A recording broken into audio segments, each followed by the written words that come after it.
Bismillahirrahmanirrahim. Assalamualaikum warahmatullahi wabarakatuh. Apa kabar anak-anakku semuanya? Semoga kalian semua dalam keadaan sehat walafiat dimanapun kalian berada. Jangan lupa ya untuk selalu mematuhi protokol kesehatan.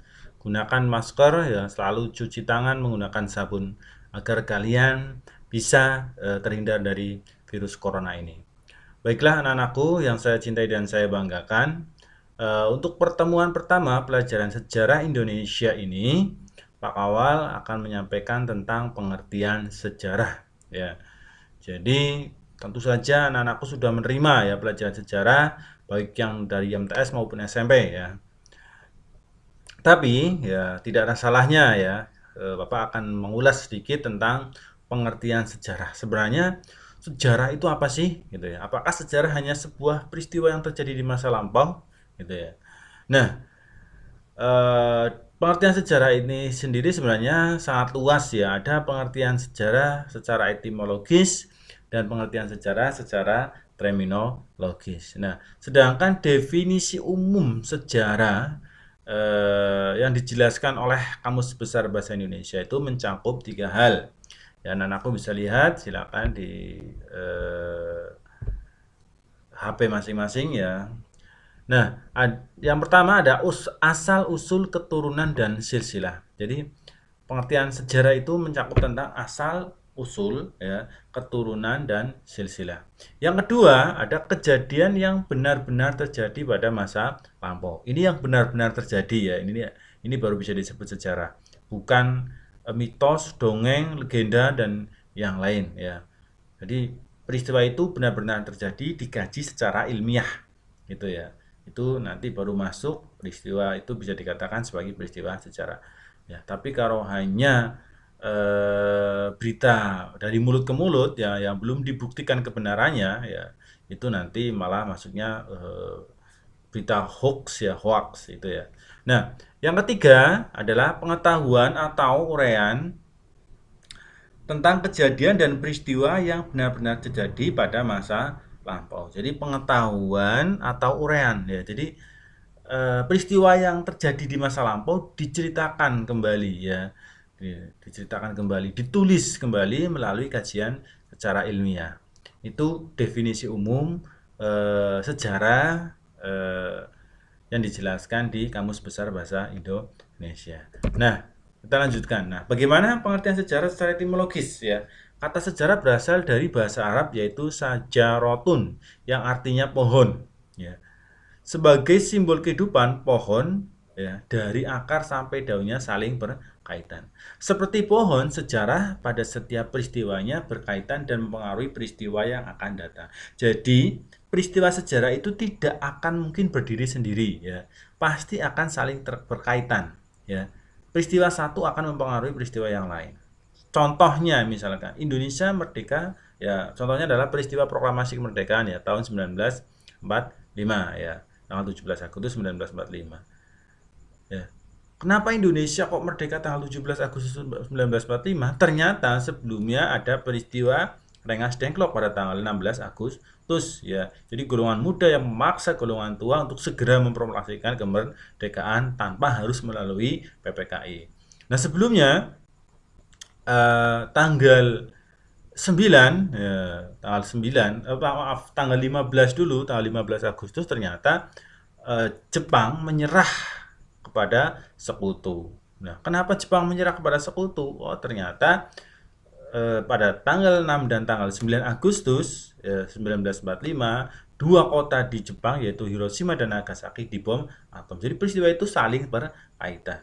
Ya, Jepang yang pada saat itu menduduki Indonesia, kemudian kotanya dibom, kemudian harus terpaksa menyerah pada sekutu, akhirnya Jepang bagaimana? Ya akhirnya di Indonesia terjadi kekosongan kekuasaan atau terjadi kekosongan kekuasaan ya, gitu ya. Akhirnya Indonesia punya kesempatan ya untuk memproklamasikan kemerdekaan ya, gitu.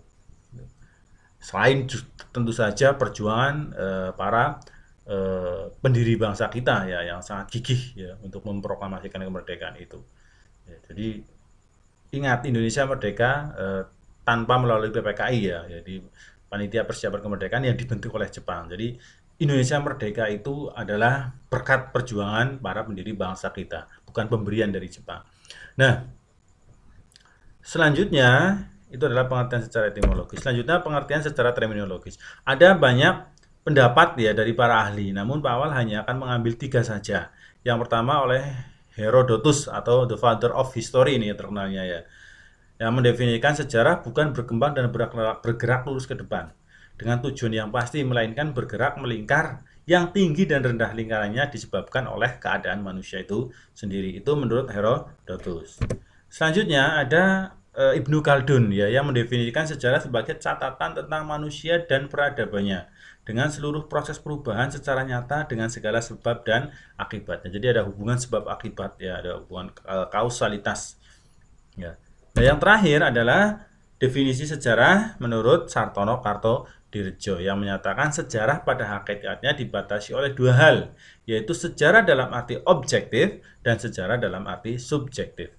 Sejarah dalam arti subjektif adalah suatu bangunan yang disusun penulis sebagai suatu uraian atau cerita. Jadi sejarah itu adalah apa? Sebuah bangunan. Istilahnya itu adalah peristiwa yang terjadi di masa lalu kemudian diceritakan ulang, ya, direkonstruksi, ya, dibangun ulang, diceritakan ulang oleh para ahli. Ya, dasarnya apa ya? Melalui kajian-kajian ilmiah, penelitian, ya, gitu. Nah, itu pengertian. Nah, yang selanjutnya ada pun sejarah dalam arti objektif adalah proses sejarah dalam aktualisasinya merujuk pada kejadian atau peristiwa itu sendiri. Itu menurut Sartono Kartodirjo. Nah, dari ketiga ahli tersebut akhirnya dapat disimpulkan ya bahwa sejarah adalah rekonstruksi peristiwa masa lalu yang bersifat unik, abadi, dan penting. Maksudnya unik ini apa? Unik adalah peristiwa sejarah itu tidak mungkin akan terulang kembali ya. Jadi terjadi hanya sekali, walaupun mungkin akan terjadi peristiwa yang mirip, pasti ada perbedaannya gitu ya. Tidak mungkin akan sama persis, itu tidak mungkin. Minimal berbeda waktu ya. Kalau pelakunya sama, waktunya pasti berbeda. Nah, yang kedua adalah abadi. Abadi itu adalah peristiwa itu tidak mungkin berubah.